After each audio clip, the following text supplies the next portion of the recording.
Sir ನಮಸ್ತೆ. ಇವತ್ತು ಬೆಂಗಳೂರಲ್ಲಿ ಇದ್ದಂಥ ಪೀಸ್ ಆಟ ಇವತ್ತು ಚನ್ನಪಟ್ಟಣಕ್ಕೆ ಕೂಡ ಕರ್ಕೊಂಡು ಬಂದಿದ್ದೀರಾ, ಹೇಗೆ ಅನಿಸ್ತಿದೆ ಸರ್? ತುಂಬ ಖುಷಿ ಆಗ್ತಾ ಇದೆ. ನಮ್ಮ ಪೀಸ್ ಆಟೋ ಸಂಘಟನೆ ರಾಜ್ಯಾದ್ಯಂತ ಬರ್ತಾ ಇದೆ. ಮೈಸೂರಿನಲ್ಲೂ ಒಂದು 2 ವರ್ಷ ಹಿಂದೆ ಓಪನ್ ಮಾಡಿದ್ವಿ. ಮೈಸೂರು ಚಾಲಕರು ಸ್ಕಾಲರ್ಶಿಪ್ ಬೇಕು ಅಂತೇಳಿ ಒಂದು ಅರ್ಜಿ ಹಾಕಿದ್ರು.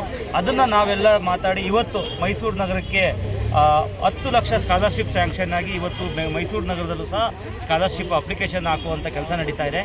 ಈ ಭಾಗದಲ್ಲೂ ಸಹ ಏನು ನೀವು ನಮ್ಮ ಜೊತೆ ಇದ್ದರೆ ಮುಂದಿನ ದಿನ ನಾವು ಸ್ಕಾಲರ್ಶಿಪ್ NGOಗಳನ್ನ ಕೇಳ್ಕೊತೀವಿ.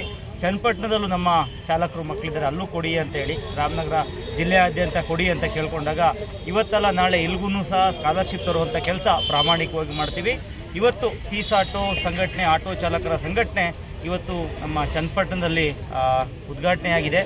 ನಾವು ನಮ್ಮ ಎಲ್ಲ ಚಾಲಕರನ್ನು ಕೇಳ್ಕೊಳೋದಿಷ್ಟೇ, ಇದು ಯಾರ್ದೋ ಸಂಘಟನೆ ಅಲ್ಲ, ಇದು ಚನ್ನಪಟ್ಟಣದಲ್ಲಿರುವಂಥ ನಮ್ಮ ಚಾಲಕರ ಸಂಘಟನೆ.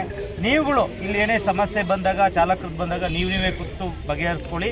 ಮತ್ತು ನಿಮ್ಮ ಕೈಲಾಗಿಲ್ಲ ಅಂದರೆ ನಮ್ಮ ರಾಜ್ಯ ಸಮಿತಿ ಇದೆ, ನಾವು ಬಂದು ಬಗೆಹರಿಸ್ತೀವಿ. ಮತ್ತು ಸ್ಥಳೀಯ ಮುಖಂಡರಾದ ನಮ್ಮ ಸ್ಕಂದ ಅವರು ಸಹ ಇಲ್ಲಿನ ಸ್ಥಳೀಯ ಒಂದು ಪಕ್ಷದ ಮುಖಂಡರು, ಅವರೂ ಸಹ ನಮ್ಮೆಲ್ಲ ಚಾಲಕರ ಪರವಾಗಿರ್ತಾರೆ. ನಮ್ಮ ಎಲ್ಲ ಚಾಲಕರಿಗೂ ಸಹ ಯಾವುದೇ ರೀತಿ ಸಮಸ್ಯೆ ಬರ್ದಂಗೆ ಒಂದು ಕುಟುಂಬದ ಥರ ಜಾತಿ ಧರ್ಮ ಎಲ್ಲ ಬದಿಗಿಟ್ಟು ಚನ್ನಪಟ್ಟಣದಲ್ಲಿರುವಂಥ ಎಲ್ಲ ಚಾಲಕರು ಒಂದು ಧರ್ಮ ಬಿಟ್ಟು ನಾವೆಲ್ಲ ನಮ್ಮ ಆಟೋ ವೃತ್ತಿನೇ ಧರ್ಮ ನಮ್ಮದು. ನಮಗೆ ಬೇರೆ ಧರ್ಮದ ಅವಶ್ಯಕತೆ ಇಲ್ಲ. ಧರ್ಮ ನನ್ನ ಮನೆಯಲ್ಲಿ ಮತ್ತು ನನ್ನ ಪೂಜೆ ಮಾಡೋ ಜಾಗದಲ್ಲಿ ಇರಬೇಕು.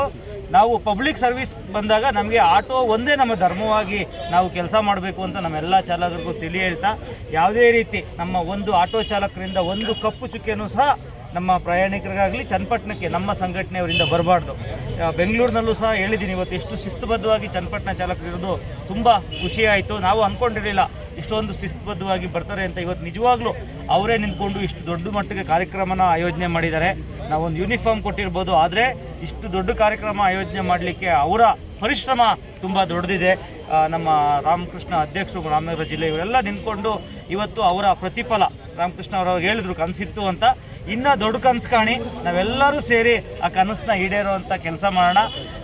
ಬೆಂಗಳೂರಿನಲ್ಲಿ ಇದೇ ನವೆಂಬರ್ 9ನೇ ತಾರೀಕು ಬೆಂಗಳೂರಿನಲ್ಲಿ ನಾವು ಆಟೋ ಚಾಲಕರ ದಿನಾಚರಣೆ ಅಂತ ಮಾಡ್ತೀವಿ. ಈ ವರ್ಷ ಅದನ್ನು ಆಟೋ ಚಾಲಕರ ಅನ್ನೋದನ್ನು ಚಾಲಕರ ದಿನಾಚರಣೆ ಅಂತ ಮಾಡ್ತಾಯಿದ್ದೀವಿ. ಯಾಕೆಂದರೆ ನಮ್ಮಲ್ಲಿ ಗೂಡ್ಸ್ ಚಾಲಕರು ಬರ್ತಾ ಇದ್ದಾರೆ, ಟ್ಯಾಕ್ಸಿ ಚಾಲಕರು ಬರ್ತಾ ಇದ್ದಾರೆ. ಆದ್ದರಿಂದ ಆಟೋ ಚಾಲಕರು ಅಂತಲ್ಲ, ಚಾಲಕರ ದಿನಾಚರಣೆ ಶಂಕರ್ನಾಗ್ ಅವರ ಹುಟ್ಟುಹಬ್ಬವನ್ನು ಅವತ್ತು ನಾವೆಲ್ಲರೂ ಭಾಗಿಯಾಗಿ ಬೆಂಗಳೂರೇ ಇಡೀ ದೇಶನೇ ತಿರುಗಿ ನೋಡಬೇಕು, ಆ ರೀತಿ ನಾವು ಹಬ್ಬ ಆಚರಿಸಬೇಕು.